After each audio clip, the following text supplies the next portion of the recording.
Well, hello, creatives, community, and kind folks on this fine Friday. Thank you very much for being here and being with me as we talk all things tabletop role playing games. Now, of course, all of you co hosts on this show, as we talk about this, the subject of tabletop role playing games, specifically, we will be talking about basically producing, and bringing to market a tabletop role playing supplement. And we will talk about how you, more than me, can do this. And as a side note, although the past couple of days we haven't gotten into it, we will also be helping develop one. So you guys will be helping me crowdsource this development, and we'll go through and mind you, there is while I have high hopes, there's no guarantee that anything will be produced. There's always fits and starts, and you guys are able to watch me fall on my face and learn from my mistakes, or more preferably on my part, to see how and the great ways you can do it. But today, we're going to talk about the simple act of luck. We're just going to talk about how the hell do some of these people that you've never heard of or that suddenly produce the one good thing that hits the zeitgeist of the community and just takes off and becomes this impossible feat of money and attention and desire and just fits in. And how do we plan for luck? And of course, everyone knows that you can't plan for luck. Good morning there, Mufa, and everyone else who's here ready to join in. I will preamble a little bit, but the doobly doo down below, I did this. I put in a quote from Prince, although this quote has been reformatted plenty of times, plenty of times. Let's see. Let's see if I can find various people who have said this.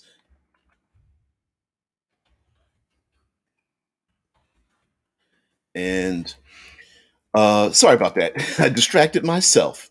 So,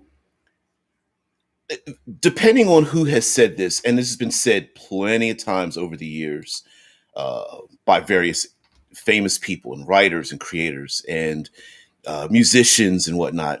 But I took Prince's version where he says sometimes it takes years for a person to become an overnight success. And of course, it's been said by many people. Lionel Messi, I started early and I stayed late day after day, years after year. It took me 17 years and 114 days to become an overnight success. Um, what is it? Steve Jobs, overnight success stories take a long time, et cetera, et cetera. And we've seen various iterations of that. And hey, Pete, Princess Bryhammer, good to have all of you here.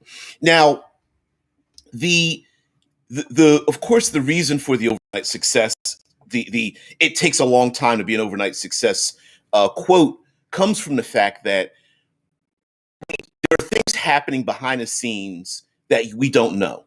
That the popularity of whatever intellectual property or writer, artist, creator, heck, you go into music and dance and such.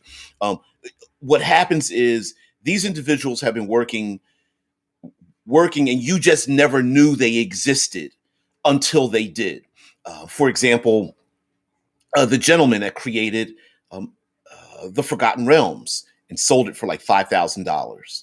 I was just listening to Sly Flourish yesterday, I think it was, and he was talking about how Ed Greenwood, I think, sold the rights to Forgotten Realms for like $5,000, and then since that point, like in the '80s or something, has never gotten another dime from it. While the value just started to increase and go up and go up.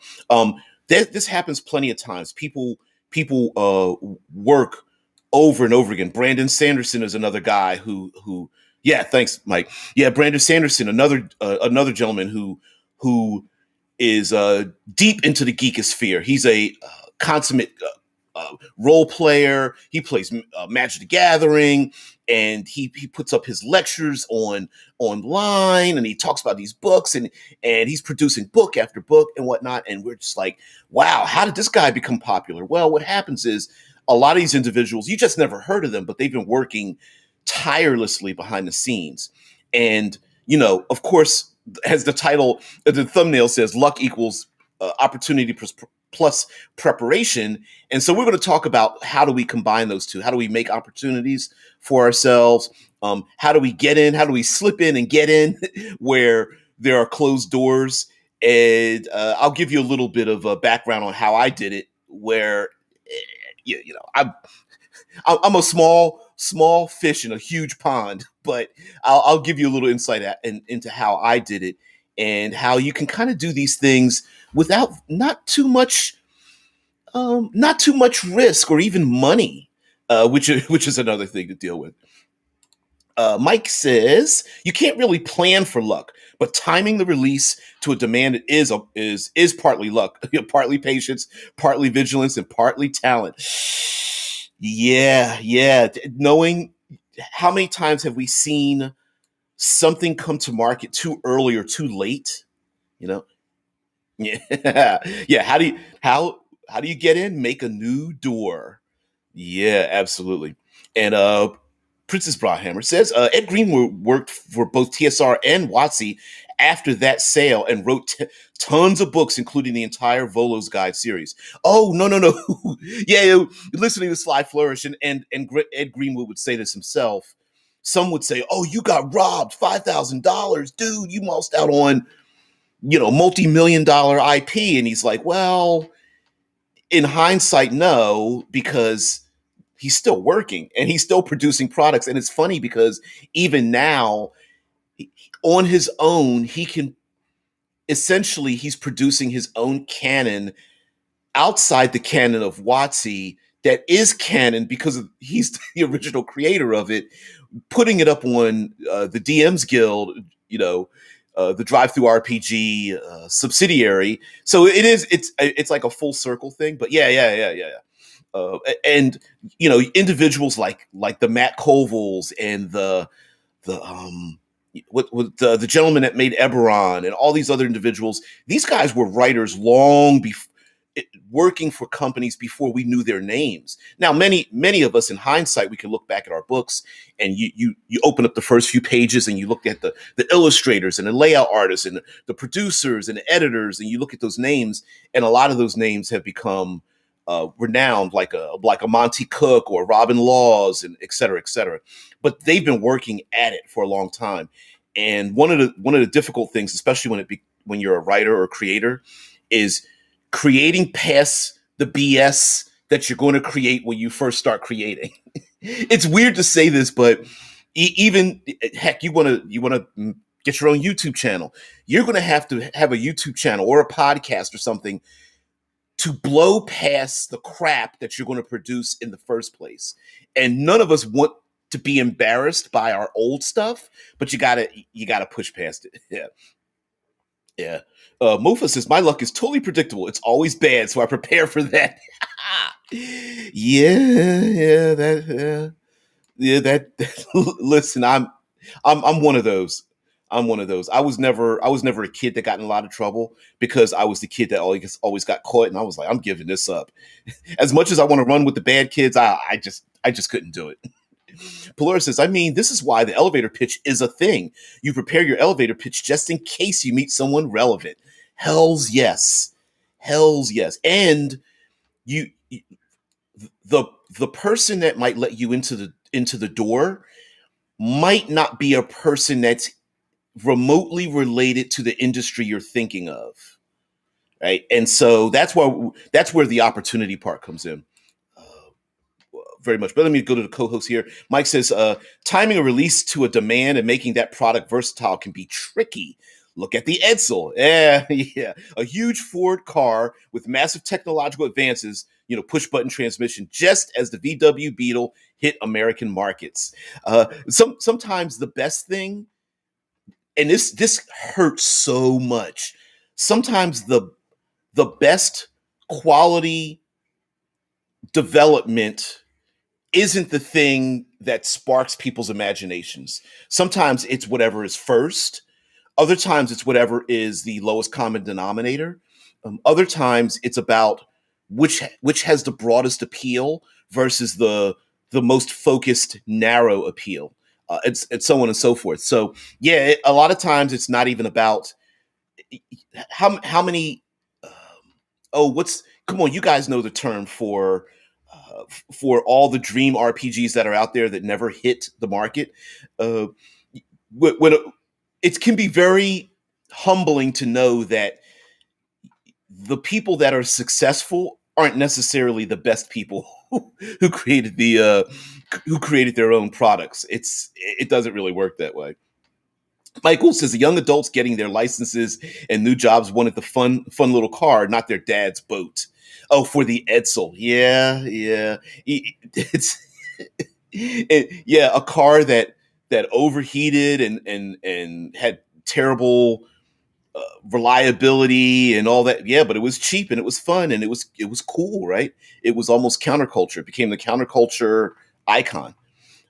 Princess B says, looked at my old homebrew classes for D&D 5e a week or so ago and cringed so hard I collapsed in on myself. Yeah, we do that. Okay, so um, preparation plus opportunity. So let's talk about opportunities first. One of the things that you can do to create opportunities is that we know in to since we're always talking about tabletop role playing games that things like layout, artwork, editing are super important and very expensive from the highest level of professionals. And one of the things you can do to get around some of these things is find other people who are just as hungry as you are. And that could mean that someone might have extremely limited capabilities, but for your purposes, they're perfect abilities. An example would be maybe you know someone that wants to become a professional digital artist or editor or layout, and they are either going to school, maybe they do this on the side, maybe they are hyper specific in their context. For example, maybe you know someone who only draws weapons and armor. They're really good at it, but they can't. They're like, I can't draw faces, I can't draw feet and hands. All I do is just draw like highly detailed swords and weapons and armor or something. Make friends with that person and say, hey, listen, um, I know you really want to get into the artistic field, but you don't draw monsters. All you do is draw armor. Hey, let's make a deal. How about we do a quid pro quo, right? We high tide floats all ships kind of thing. Hey, can I use some of your art in my thing, and I'll give you credit for it? And oh, by the way, I'll shout you out on my Twitch channel or something like that. You can find there's the we in the tabletop role playing community are we if I do say so myself, are a higher echelon of creative thinkers, both artistically and scientifically. And these people are around everywhere. There are people who are in the tabletop community that might be even downgrading themselves. Like, you know what? I'll never be a professional um, designer or something. But hey, I really know how to use home brewery. I'm really good at it. And then you find this person and say, hey, listen, I typed up these monsters, but I don't know. I'm not really good at navigating home brewery. You guys know the website. Um, and I don't know the layout and how to do it. Someone else is like, yeah, I know how to do it, but I'm not really creative. Find that person, befriend them, and work with them, and come up with a way to for short term or long term work with this person. Hey, listen, I've got these 6 homebrew monsters. I really need them laid out. I want them to really look good in home brewery. I want to get them out there. Hey, do you mind if you do this for me, and then you come up with a way to work with them? Absolutely. Mike says a parallel development of products can be hard to track too. Yeah, there's a lot of parallel development developmentation in there. Oh, there's AO. Welcome back. Anyway, hell, I have tons of races and classes that others developed and released at the same time. Releasing those looks like I'm riding coattails. It that happens more often than a little bit. And a lot of times what happens is the people behind that become accused, like you said, you're coattailing, you're stealing the idea. But honestly, mathematically speaking, I'm surprised it doesn't happen more commonly than original ideas, because we all are like, oh, wouldn't it be cool to have Cthulhu in space, right? Or wouldn't it be awesome to add fantasy in a modern setting? And how many people have thought of that one? Over and over. And then what happens?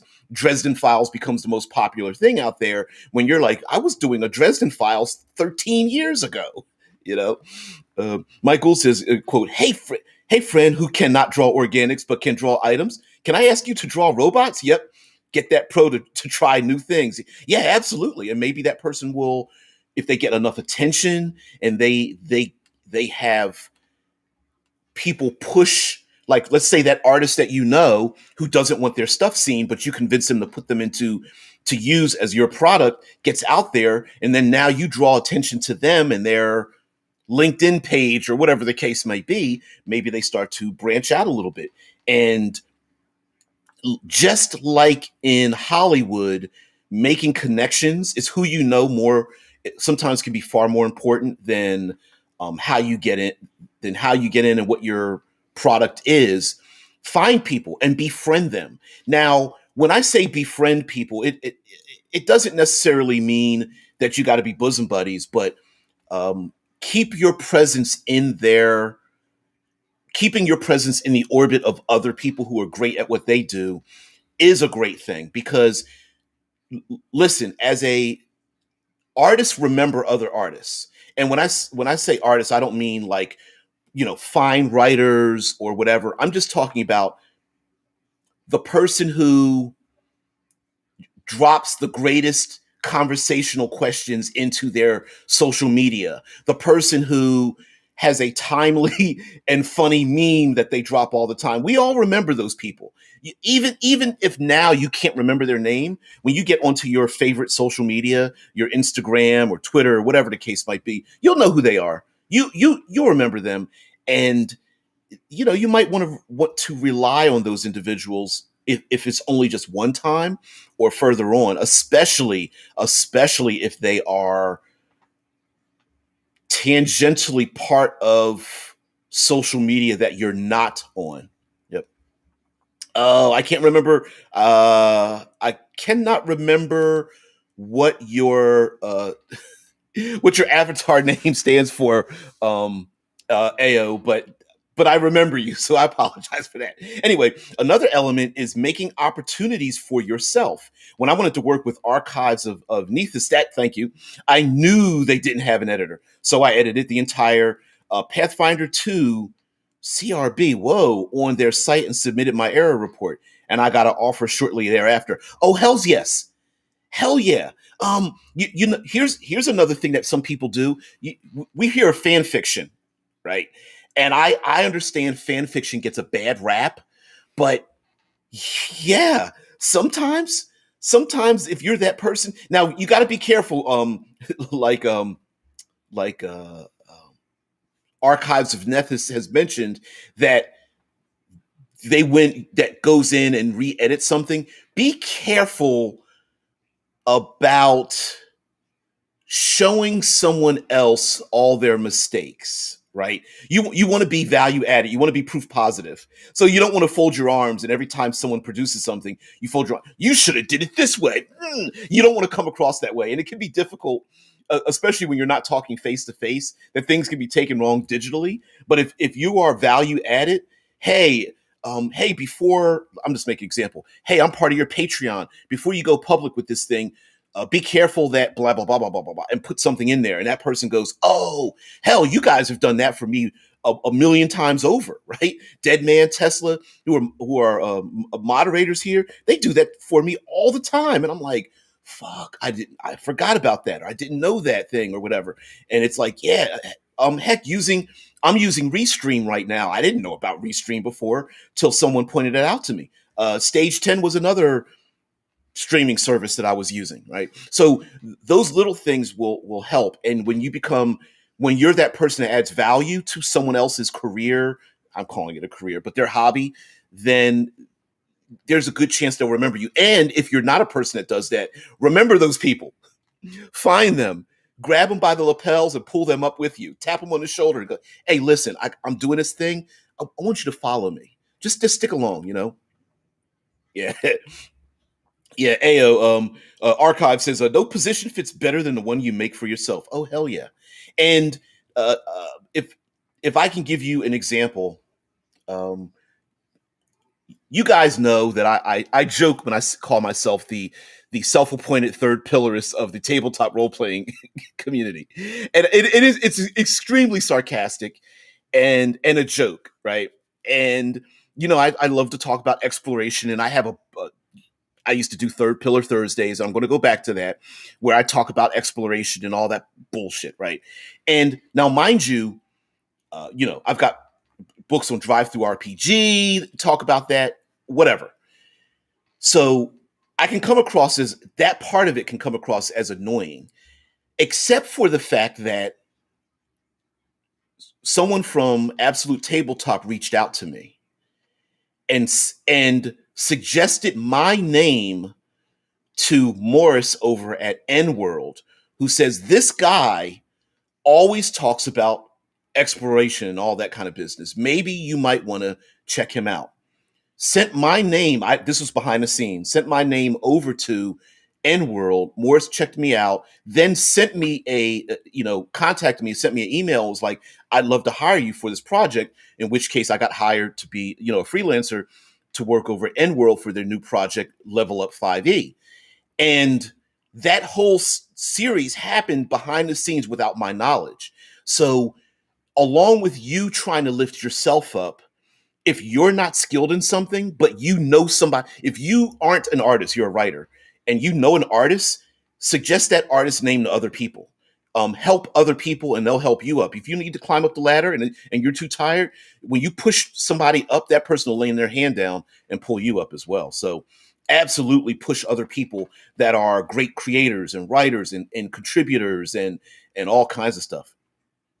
Anyway, getting back to the co-host, Mike says, getting back to the front of mind, make connections with talented people and remain positive and professional with them.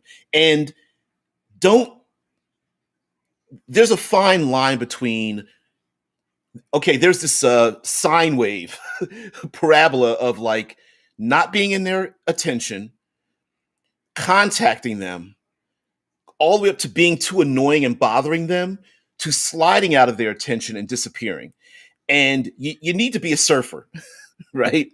So you got to surf the wave of I want to contact this person for no other reason than to say hi, what's up? Hey, what project are you working on? Oh, I saw that you did this thing. I saw your artwork on this other project. Man, good luck. Give them a thumbs up and then disappear. Get the hell out of there. Just to let them know that you're still in their circle.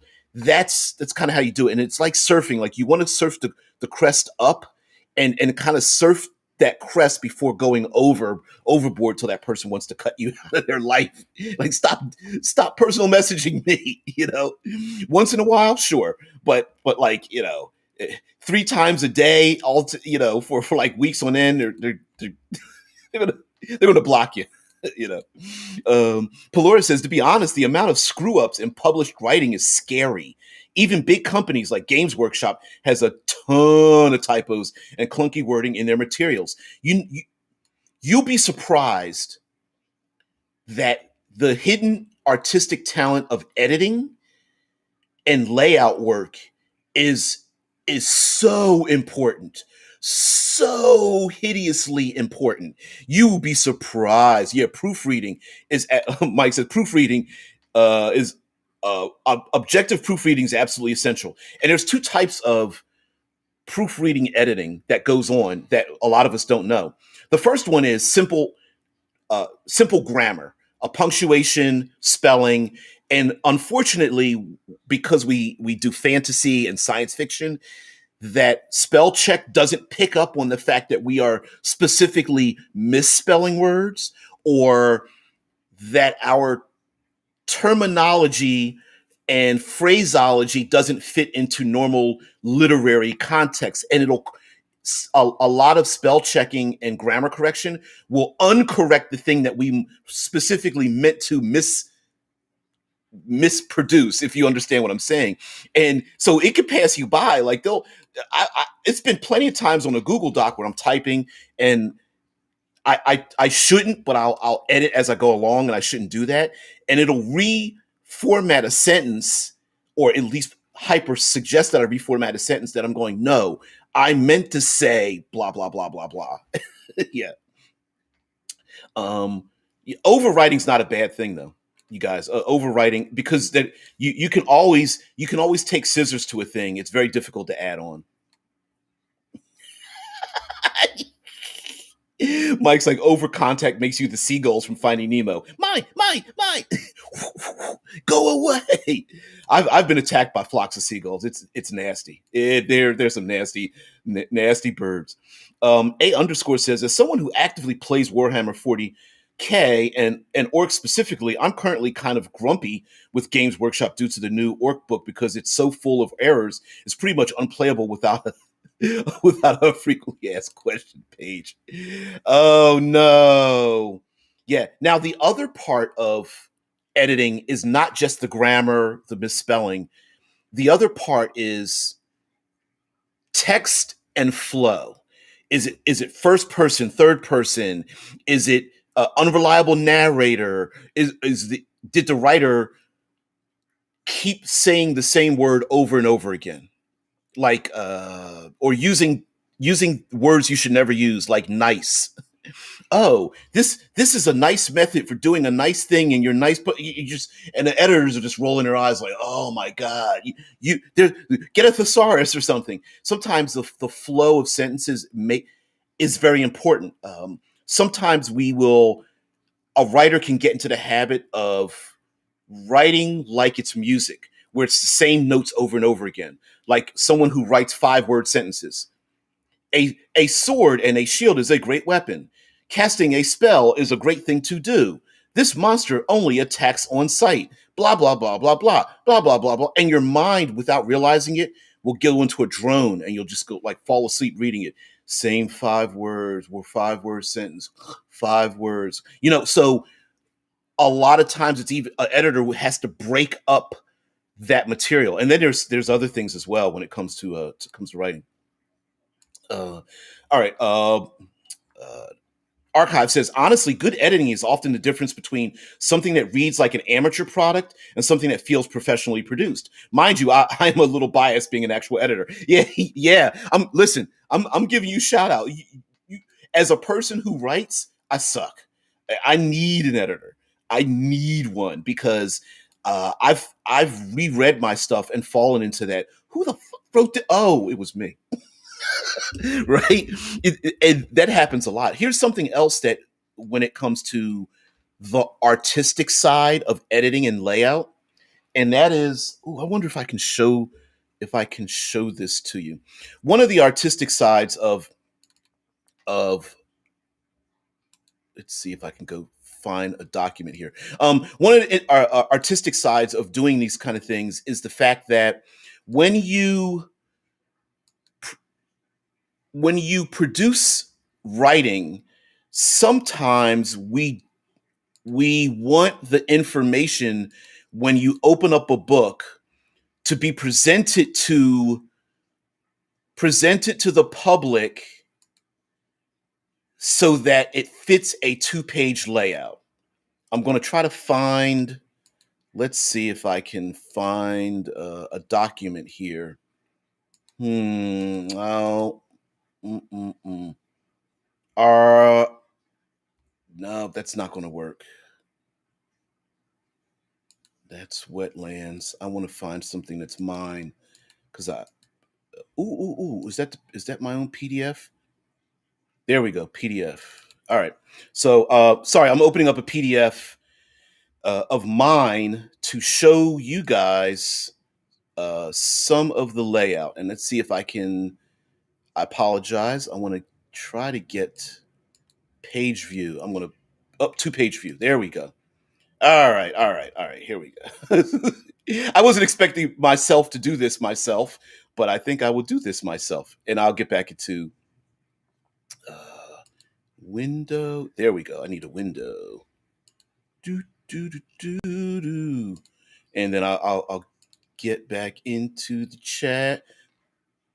Here we go. All right. All right. So Mike says, as someone who's been in the printing industry since 1986, wow, that's a long time. I can tell you that the print quality of WotC products is atrocious. Off prints, press lines, crooked pages, poor binding, inconsistent press quality. Yeah, yeah, yeah. And editor errors. Seriously, get some quality assurance. You know what? That's actually one of the complaints people have in Kickstarters is the fact that the people who produce Kickstarters, a lot of times when the product is finished and printed, don't account for the extra time it takes to check the quality to have it redone by the people that they're getting their print from. And that process can take months, um, because sometimes the artwork, for example, words or art will get disappear down into the valley of the pages. I listen, Mike. I know I'm going to butcher everything because that's your that's your profession, but I've seen it. Art will disappear in the binding. Like you said, the off printing. When you take a look at it, you're like, why do the words look fuzzy? And it's because there's like a printing shadow will happen and it'll be slightly off where you start rolling your eyes. You're like, oh my god, like what the hell happened? Almost as if it was like sweat or something. It's pretty daunting. I'm pretty happy. I'm very happy with drive-through RPG print on demand, but there have been problems before. All right. A underscore says also anyone who writes rule books, most word processing program has the option to set references to auto update. Please use that. The amount of faulty page references I see in RPGs is staggering. Yeah. Ugh. I listen. I don't do it, but indexes, indexing is another thing. Yeah, yeah, all that kind of stuff. Oh, you guys are so right. It's it's the invisible art, the invisible art. So getting someone to do that for you, who a person. There's a reason why the CIA hires accountants. Like if you have an accounting degree. Sorry, the CIA wants accountants because they want to know that you are detail oriented. And I make that reference because editing and layout and a physical production of something is a person who is into detail, is very detail oriented, and you want someone like that on your side, someone who when you roll your eyes because you're bored and you're nodding off because you're like, oh, I gotta detail. What? And this person's like, you listen, I've read 500 pages of your novel, and here's a 60-page rewrite thing for you. That's why you get a OneNote or a Google Doc, and you open it up to them and say, listen, go ahead and edit. You do it.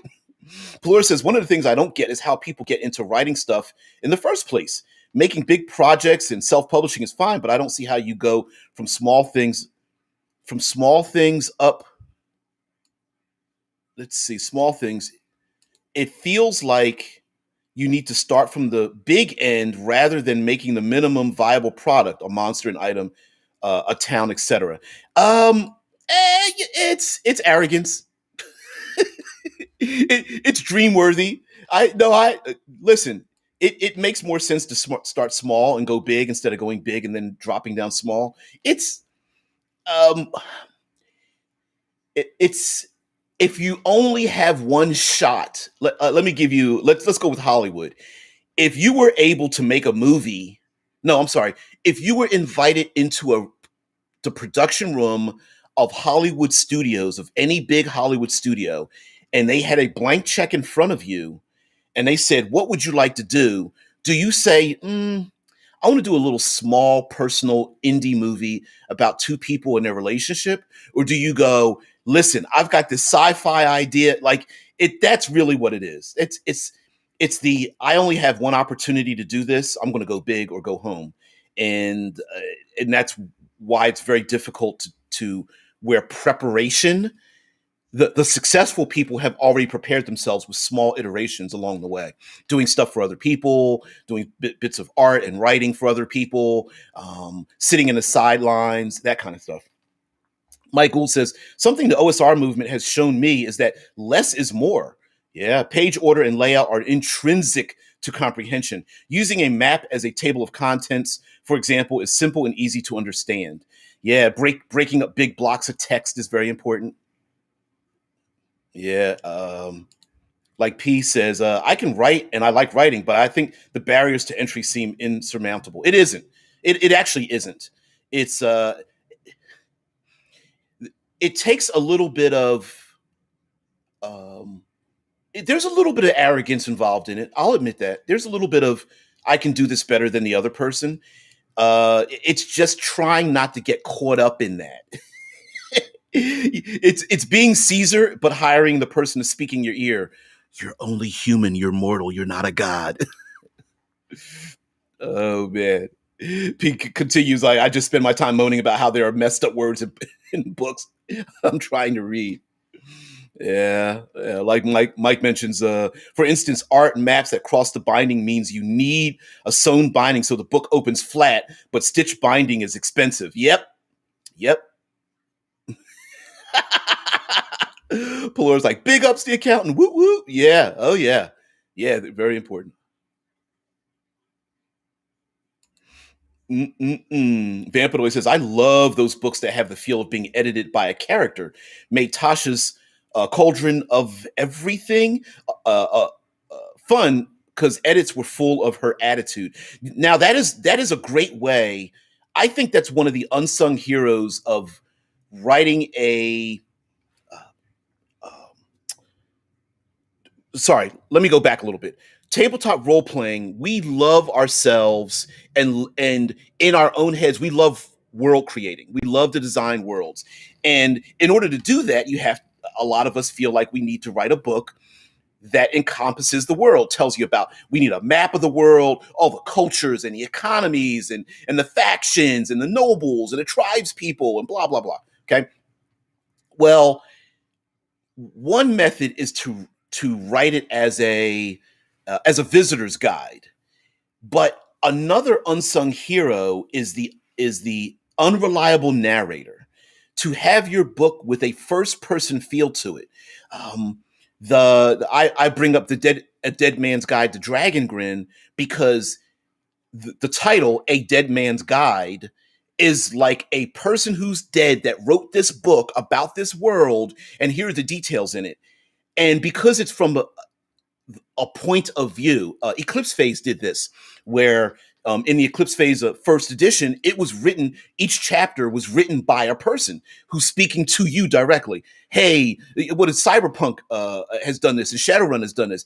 Hey, chummer, or whatever, you know, you better watch out for this dark alley, and blah, blah, blah, blah, blah. And the great thing about that is it feels immersive. You get to use language and turns of phrases by this person, that how that person speaks. You get to throw in slang and language that's in your world. You get to reference things in the world that are like story seeds, where in Cyberpunk someone mentions something about the, I don't know, the orbital bombardment war, and you're like, what orbital bombardment war? And this the person mentions it offhand. So you get to drop little hints that might happen later further on in a book. And then you have the added bonus of, well, since it's an unreliable narrator, the information might not be as accurate as you think it is. So that's it. I'll get into showing you page layout in just a minute. Yep. What is it? Mike mentions, to Pelora. Honestly, I start small. Out of the box, started with writing down one encounter at a time. Had no idea it would be a book. I invented monsters, items, etc. over time. Yeah, it's like eating. At work, we call it eating elephants. It's like, how do you eat an elephant? You might not want to, but the thing is, it's like eating anything else. You got to take one bite at a time. You can't worry about you don't want to be overcome with the bigger picture. You just want to start out small. Archive says you have to get the fundamental skills of learning to design individual elements like monsters, feats, classes, and so on. All of those are different skills. You need to develop those before you can even think of putting out a big product. And again, here's another thing. Let's say you're a good creative writer. You love background stories and characters and their interactions, but you don't know mechanics. Find that person that does. Maybe listen, for all the talk in the RPG community about power gamers, befriend that person if you want to be a writer. Find that person that knows every nuance of the game you want to write for and enlist that person. hey, I got this idea for a subclass, but I need it balanced. And they'll be the first person to look at that thing and go, if you combine this with that and that, it'll be 5 times better than the current blah blah blah blah blah. You might want to modify that, or these monsters, their CR level, I think it needs to be two up, or whatever the case. Like, find that person that knows the nuance of it, who has mastered those game rules, and befriend them if you aren't that individual. And if you are that individual but you're a terrible writer, find somebody else. Yeah, Infinite. Yeah, I said it. You heard it. I said it. Boom, boom, boom, boom. Anyway, Vampanoid says the Hollywood asking what you want in a movie is a very Ready Player One final battle scene. Yeah, what do you want? What do you want? Mm-mm-mm. All right, okay. So let me very quickly. Let's see. There it is. All right, so I'm going to show you a little bit of a little bit of layout here, and when it comes to writing, some of this layout is good, some is bad, but you'll see what happens. Um, what you really want to do when you have big blocks of text is to break it up with like artwork, tables, and things of that nature. And sometimes what happens is if you can see the arrow at the bottom right here, that when you write, you may not have enough words to fill up a page. And you may need to edit what you've written down so that it appears when someone opens the book as a 1 or 2 page layout, right? So here we've got blocks of text, and then we start to break it up with like tables and things. And unfortunately, when you have, I'm going to try to page through wetlands to get to a certain point. You want to break up big blocks of text because it can seem like it's droning on and on. This giant blocks of text has to do with diseases and infestations, and it's a lot of information. And oh no, it didn't work. Oh, it's because I'm using the layout here. Oh, it doesn't show the way I want it to show. All right, so if I can show this to you, and it's a terrible explanation, but it works on paper. Okay, so there's an image on the right side, and if you take a look on the right, maybe my face in the thumbnail is blocking it. There's an image of a woman, and it's like a swampy, overgrowth. And then when you come down, the image continues over.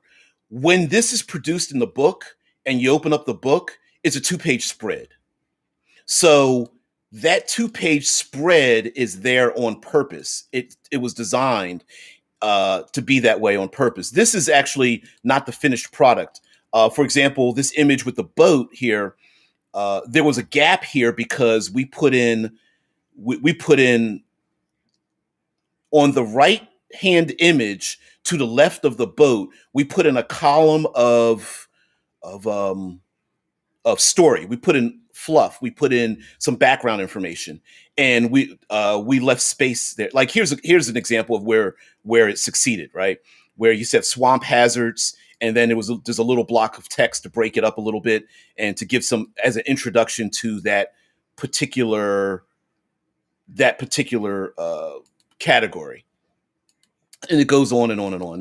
This is one of the cinematic environments called wetlands, and just little things here and there. And it's just about breaking up the colors and trying to find other things for the layout. So let me get back into the chat because I know you guys are busy talking and stuff. Let's get to co-hosts. Let's see. Mike mentions that Tasha's, Volo's, etc. are essentially using flavor text. Nikki Sixx's Heroin Diaries did the same thing, adding red scribbles in the margins to give a different perspective or opinion. I actually love the writing in the margins. GURPS, classic GURPS books did this a lot. They had a 3/4 column style, and then 1/4 column on the edges that was like breakout text or breakout boxes that they would do as well. Plur says, I wrote a short story based on my campaign from the point of view of one of the NPCs. It was a lot of fun, actually. Most of it was done from their point of view as them telling a story, and then cuts to today in third person. Ooh, Ooh, hey, Infinite. Uh, let's see. Yeah, my Polaris says, yeah, my fluffy writing is a lot better than my mechanical writing. Just my personality. Oh yeah. You got to know yourself. I run my games the same way. I'm pretty lax with the rules. Is it cool? Okay, you can do it. Yeah. Mike says, find a way to test the product if you can. Play testing is rough. A, you got to find people who are willing to play test, and then B, getting the honest critique back from them without them having an agenda to what they're looking for is very difficult. RPG products play out one way in our heads when we write them, but play out differently at the table. Oh yes, my out of the box are table tested by an ornery bunch of gamers. Let's see, death saves. The three step death save in fifth edition is a good example of that. With the yo-yoing, go to zero. Better to let somebody drop to zero or whatnot. Infinite says, if I remember correctly, layout is referred to as topography, right? I don't know that, and it's super important. Goes on to say, and it's super important, like when laying out the topography of a 3D model. Yep, yep. Even Mike Gould says page count. Oh my God, page count. How many writers do not know that books are counted in fours? To understand, take one sheet of paper and fold it in half. How many pages do you have? Four. Yeah, yeah. I didn't know that one. Yeah. Because if you take a piece of paper and fold it in half, you have the page in front of you. So let's see if I can find a book. All right, I'm gonna hold up a book here, and so what happens is let's oops boop boop boo. Let's see here. Let's close this down for just a minute. So what Mike is talking about here? This is a blank book, right? And what he's talking about is if you have these two pages, you also have to account for the opposite side of this side of the page and the opposite side of that side of the page. So it's four pages, right? Yeah. Uh, Archive says, which book among the cinematic environment series do you think represents your best work?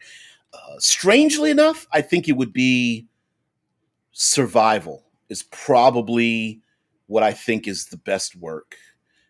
Um, I say that because uh, I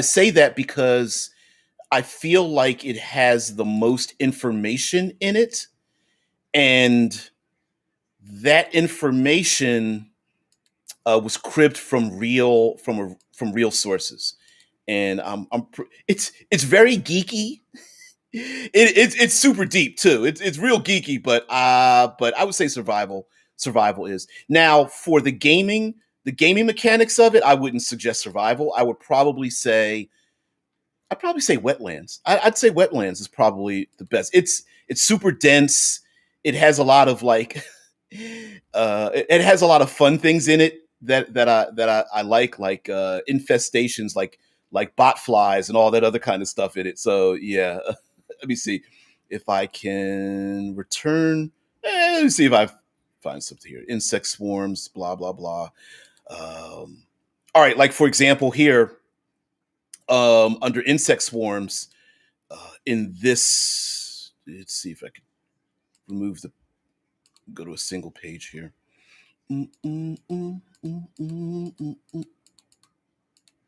There we go. Pretty nasty.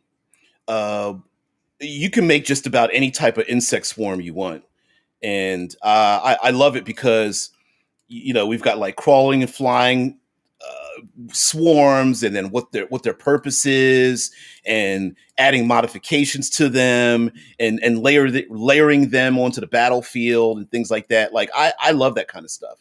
Um, and one of the fun things I love are these fumble crit tables. The fumble crit tables are like, as a player, if you crit, this might happen to your adversary, and if you fumble, this might happen to you based on the context of what's happening. So, like, uh, All right, so there's a this number one is like an annoying itch, but number two is pretty fun. The burrowing bug, and that one says an insect has burrowed underneath the skin. It is still alive. It moves and digs and can create a panic. There is no other game effect. It is suggested that the DM play into the fears of the players and characters as to the nature of this insect and the ramifications of letting it burrow deeper into the flesh. The bug will leave a pus-filled wound and fall out after 2d6 weeks. And just some fun stuff. Infested backpack. The target is now carrying an insect swarm. Capital I, capital S. This could also be under fur, in a backpack, or settle into a trunk or crate. Sometime during a rest, break, or social interaction, the swarm escapes and attacks the party and passers-by. The swarm goes unnoticed for at least 3 days unless the pack is opened beforehand, at which time it is released and crawls or flies in an angry blanket or cloud. And so it's a bunch of little, I don't know, what would you call that, like prompts in it for that specific purpose and stuff. Yeah, it's mangroves. It's just a picture of mangroves. Anyway, getting back into you guys, uh, A underscore mentions also be careful with preconceived notions. I made a small board war game a while back and sent it out to a few different groups, mostly wargamers and Warhammer players. Pretty much all the feedback I got back was based on what they expected to be to be what back was based on what they expected to be there based on their previous games, not based on what was actually in the game I had made. Made me realize how hard it is to find good playtesters. Oh, hells yes. A lot of times, thing as I said yesterday, we in the tabletop community and gaming community, geekosphere, we tend to flow dark, flow negative, and like someone who asked the question, how do I make fifth edition do this thing? Answering the question with don't use fifth edition is not answering the question. So playtesters are difficult because they have to play with what's there. Like, for example, if you wrote rules on character creation, the playtesters have to make a character not based on what they think, but what you wrote down. That's hard to do. To follow instructions word for word on what is written, not what you think should be done. Right? Yeah. Yeah. As far as Infinite Roleplay says, as far as playtesting, it's not only finding the right kind of playtesters, but knowing the right questions to ask. Yeah. Don't ask if it's fun. Don't do that. Hey, how'd you like it? Mm-mm. You have to be very specific. Hey, did you understand the rules? Which rule did you not understand? Was the gaming experience smooth or not? And then if not, where did it stumble? Were there too many die rolls? Was there too much waiting? Was there too much page flipping? Was it organized correctly? All that kind of stuff. It's pretty crazy. Archive says, I love these sorts of DM facing books that are filled with inspiration. I'll pick up Wetlands, and if it really grabs me, I'll grab the rest. Yeah, take find people who have reviewed the books first. Don't take my word for it. So find get online, like YouTube. Find people who've reviewed them and their opinions, and then you can kind of get an idea of like, oh, okay, that's what it's used for, right? Uh, mm, mm, mm. Yeah, Infinite's like, yeah. Like, how did you like the game is a general question. Or you can ask, how did the action economy make the game feel to you? Yeah, if you were going for a cinematic feel, you probably want very quick, fast action economy. If your game is like reserved, almost like plotting or detail oriented, then maybe your action economy, you actually want it slower because you want the feel of the players are in a game or a setting where every detail counts. It's almost as if time has slowed down or something like that. Oh man. Mike says, as a biker, I gotta say the burrowing bug is a real thing. Let me just say, a beetle jammed into your ear at highway speed is a panic button. Having a hornet jammed in there and stinging repeatedly, that's an emergency stop. Yeah, we've got some of those. uh Mm-mm-mm. Yeah. Okay. Like mentioning about the uh, about the excuse me about the cinematic environments books. The one thing that I sold. See if I can get to a proper page. The one thing that I sold the two guys that I work with at Critical Hit that was a I thought would be a hard sell was writing a book or supplements or whatever that have nothing to do with monsters or um what my brain went okay. it, we have backgrounds in the book, but and we usually add like one or two monsters, but it's not about the sexy thing that sells, right? It's not about character classes. It's not about subclasses. It's not about it's not about these things that are the typical. It's really about creating, using, for me. Damn, I guess becoming a salesman. Uh, it's about using the materials to use the environment in the world and be sparked with the idea of using the world. And this went all the way back to a conversation as a joke I had with someone about being in the Arctic and trying to drink a frozen potion.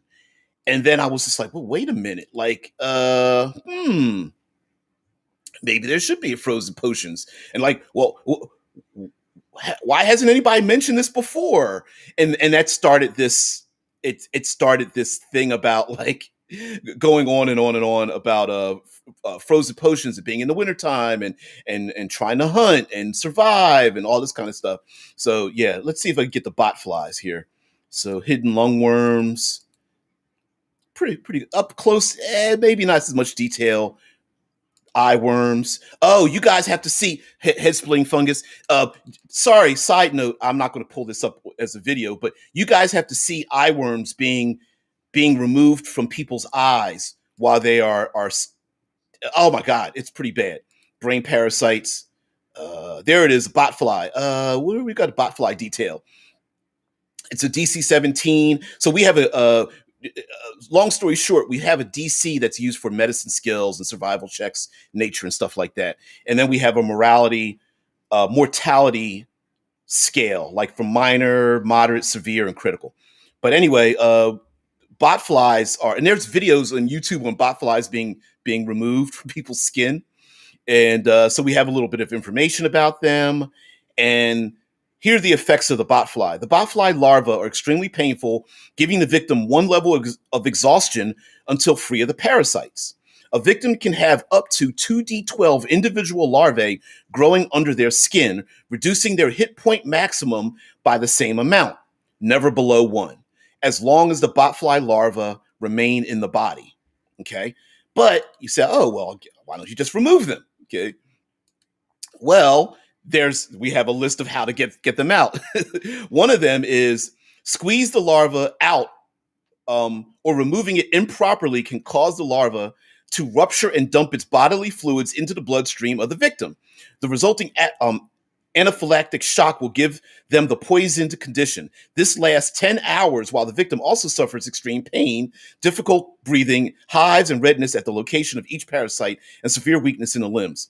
Subtract any numerical modifiers from the 10-hour limit on a one-for-one basis. Halve the time if the victim has resistance to poison.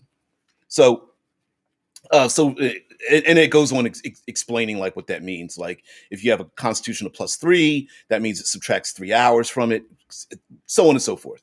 Yeah, it is some other ways to cure it, but yeah, bot flies and all that kind of business. I love it. It's nasty stuff. I love it. All right, getting back into you guys because it's about you guys. I'm gonna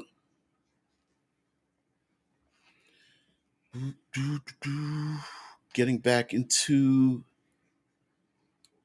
Harry says most do not do martial arts very well. Oh, gaming wise, yeah, I agree with that. I agree with that. Infinite says, "Come on, DBJ, you know the best stories out there. Treat the environment as another character. How could that be a hard sell?" Well, because I didn't see anybody else doing it. I think that was it. And then at the time, I was like, "Hey guys, listen, I've got this idea." And I never knew Alex and Rob except like on Facebook or whatever. And I said, "Hey, do you mind? We let's do like a face to face." I think it was on Google Hangouts or something. And within 10 minutes, they were like, "Yeah, dude, let's do it." And I was like nervous. Pelora says one thing I feel is that a lot of RPG supplements or books are written without thinking that they need to be used by someone to run a game. Like it's pure exposition, like a novel instead of options. Oh yeah, I love options. And honestly, I expect people to use and abuse the book, right? So I always take that into account too, right? Like, like I'm a person that loves random tables, but I never roll on them. So I expect other people to do the same thing. Archive says, honestly, there needs to be more books that are DM facing that are not about player options and monsters.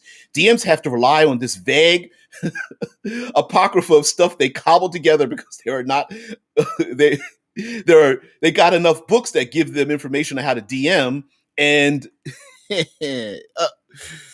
on how to DM and it cut it off. Sorry about that. Stuff exactly like oh yeah, oh thanks dude, thanks a lot man. Yeah, it's basically honestly I also created it. If you want to know what the cheat code is, it's we know, using fifth edition as an example, players will wipe the floor of your monsters. So the idea of this was, and I bring up this example plenty of times, you guys heard me do this. Sharks and alligators are scary, but it's not just the shark and alligator that's scary. It's being bitten by a massive monster, beast, predatory animal underwater that's scary, right? It's not just the alligator, it's the alligator and you're in a waist deep swamp that makes it even more dangerous. It's not the shark, it's being in scuba gear underwater where you are absolutely in their territory. So the idea of the cinematic environments books are like, yeah, you might be able to wipe the floor up with a bunch of yetis in the Arctic, but not in a blizzard, not on a frozen lake, not when it's foggy, not when you know what I mean? It's those kind of things. So that's why they exist. Pelora mentions like the Numenera books have rumors and people in them. I find that more useful than the entire history of a region. I agree with you. I You got to have dials that we can use. Infinite Roleplay says, like a malevolent force weighs down on you, the cold stinging your lungs, etc., etc. Oh, hells yes. Hells yes. Yeah. Well, and DM, honestly, DM facing stuff sells like 1 to 10 versus player facing stuff. That's why. That's why those things are produced. If I wrote a book of subclasses, it would sell 10 to 1. That's why that is done. It's pure mathematics. Mike says essentially I would rather write for the one person doing all the work so I can ease their burden. I hear you, but that's the reason you guys talking together. I will say I will because we need to get out of here, and I don't want to blast you guys with the bullshit that I'm doing on my own. But I will say that like the point of the try to find something if you are trying to produce a product. Try to find something that you do that is in your voice so that when you try to tell other people about it, they can see the passion you have for what you've done. And what I mean by that is like I'm not specifically a big Lovecraftian person. I'll play in it, but I really don't develop Lovecraftian things. I don't know much about the lore, the horror, but if it sells, the easy thing would be to the easy thing would be to create products that deal with that, right? Like what is it? Van Richten's Guide came out, which is another Ravenloft book. So people were like, oh, well, people like grimdark, like gothic horror. Let's put out a gothic horror book. And that's a very smart thing to do. But if you're not passionate about it, it might show through. And so just be careful of that. Lastly, again, just find some people, reach out to people. Just if you've got a great idea and you sell somebody on it, just reach out to them and just go, hey, listen, I've got this idea.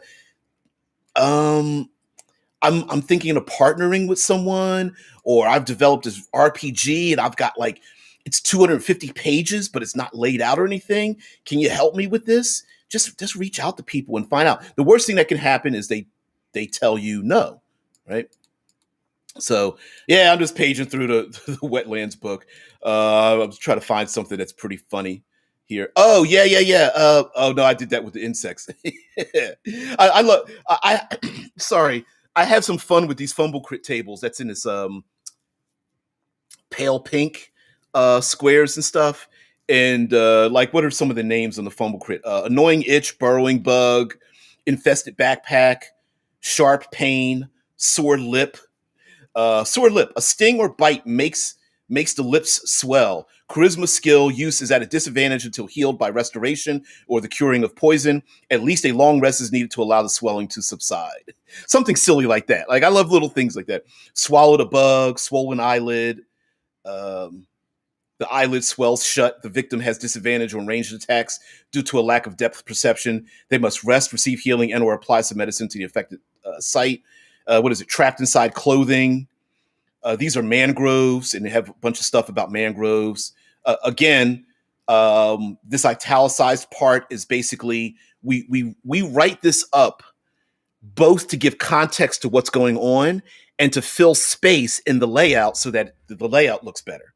Because we needed so many words to fill out the layout. Normally, what we do is we throw in what we call scat, and you throw some scat in here. It's basically a bunch of letters there that aren't actually any words. It's just a bunch of, hey, I need 200 words, and then it and just put in some scat, and it fills up that space. And then later on, we'll write something, and I'll go, oh, I can come up with 200 words for that to fill in that spot. And so, yeah, it's a bunch of stuff. So get on out of here.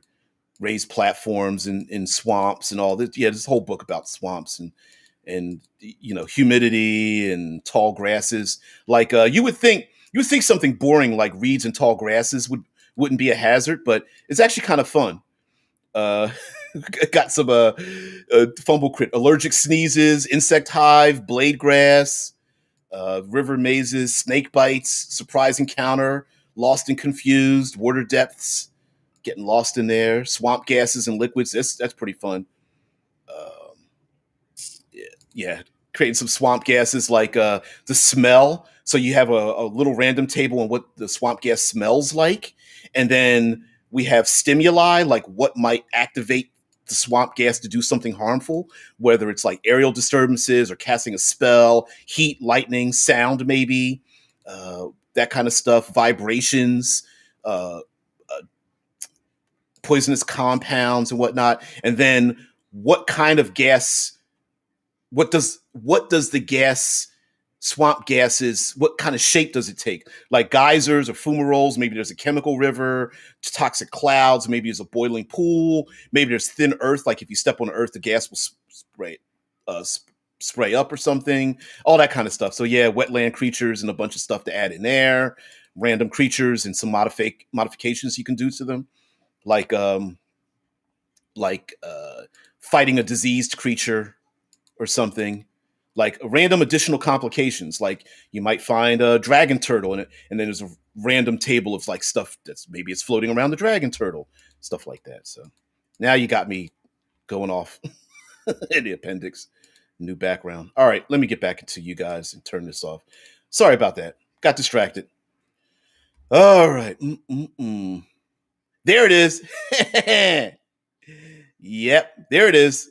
Dead man. Dead man puts in the default filler text. I can't not going to pronounce any of that stuff, but there is filler text that can be used that you place into a gap so that when you're doing layout it looks a certain way. And sometimes if you don't have enough information, you might have to spread out your artwork. It's a whole big thing. Yeah, there is an art to layout and I love it. Mm-mm. Mm-mm-mm. And I'll go back up here, you guys, and then get out of here. Infinite role places, and through the role play in, the mostly deadly part of the encounter is just figuring out what's that thing hunting or harming you. Ooh. Oh, you guys. Oh, Harry. Fuck, I missed that. I am so sorry, man. I am so sorry. Yeah. Mm-mm-mm. Mm-mm-mm. So getting back up into you guys, because you guys were talking with each other. Yeah. Infinite role play says, hell yeah, DBJ. I've wrecked parties of level 15 plus with CR 6 to 8 creatures because environment and predatory tactics, like usually ambush predators. Yep.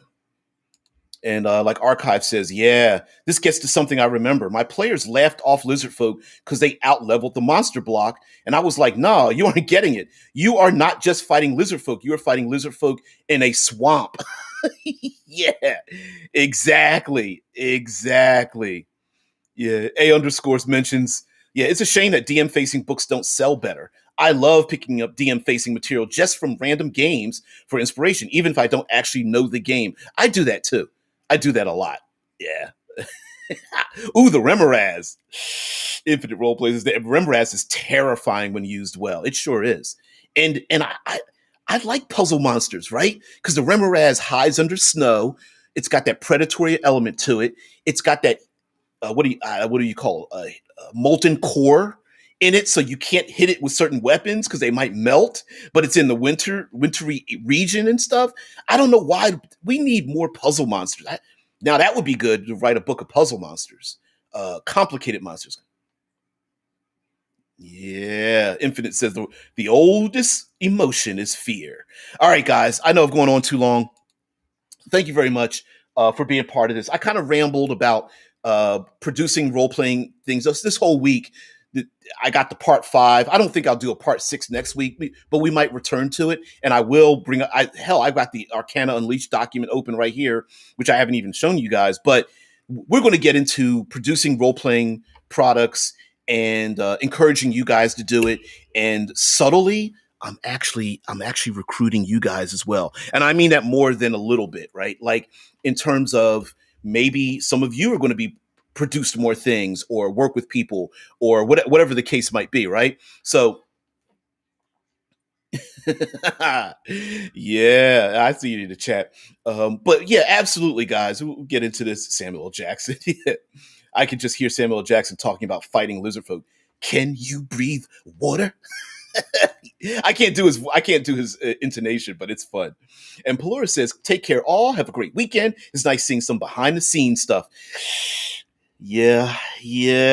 Most of it looks like Google Docs, and then the last of it just looks like, it looks like this. It ends up turning into that. It's just a bunch. It's fun seeing the words that I wrote turn into that kind of stuff. So I'm really it's proud to see it because it feels alien to find something that is produced and you're like, I did that. I wrote those words, or I had a hand in that. So it feels kind of good. So it's a little proud thing, and it gives you motivation. And like for you guys, I'd like to include you in what something I'm doing because you've all been are a small but dedicated community, and I want to give back to that community. And then hell, like you guys have there's untapped energy in you guys, and I plan on harnessing it in some way, shape, or form. Either you guys become like other content creators, get hired by doing other work, come out with your own role playing games or whatever, and I want to be part of that too. So